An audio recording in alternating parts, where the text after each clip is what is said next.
ఇట్లాంటి ఒక ఇట్లాంటి ఒక మంచి సినిమాని రీమేక్ చేసే ధైర్యం అయితే నేనైతే చేయలేను. ఎందుకంటే ఈ క్వాలిటీని మళ్ళీ రీజనరేట్ చేయడం అని కానీ, లేదంటే వాట్ ఎవర్ ఈ సినిమా సృష్టించిన ఒక ఉన్నది అది ఈరోజు రీమేక్ చేయడం అనేది హైలీ ఇంపాసిబుల్. అండ్ ఈరోజు నాకు తెలిసి రీమేక్ ట్రెండ్ అనేది పోతుంది. ఎందుకంటే ఇప్పుడు ఈ సినిమా నాకు తెలిసి ఇంకొక 35 డేస్లో ప్లాట్ఫామ్స్ మీదకి వస్తుంది.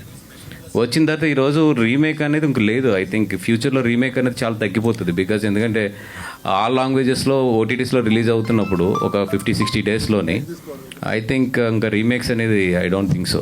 సినిమా తెలుగు డబ్ అనగానే ఇది యాక్చువల్లీ ఎన్టీఆర్ గారు డబ్బింగ్ చెప్తున్నారనే ఒక మాట బాగా వచ్చింది, స్ప్రెడ్ అయింది.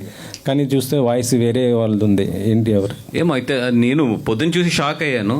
ఎందుకంటే మేము గమ్మున ఆయన అప్రోచ్ అవ్వడం కానీ, because we know that he చాలా బిజీ ఉన్నారు. ఆయన ఫైటర్ షూటింగ్లో ఉన్నట్టున్నారు.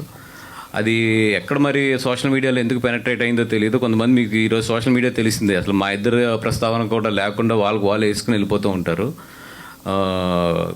ఎందుకంటే మాకున్న చాలా షార్ట్ టైం, ఈ షార్ట్ టైంలో ఏది బెస్ట్ చేయగలదో చూస్తున్నాం. కానీ గమ్మున పొరపాటును కూడా అట్లాంటిది మేము ఆయన అప్రోచ్ అవ్వడం కానీ అట్లాంటిది అసలు లేదా ఆయన ఇది చెప్పడం కానీ ఇది లేదు. అది ఎక్కడో సంథింగ్ రాంగ్ కమ్యూనికేషన్ అదంతా కూడా.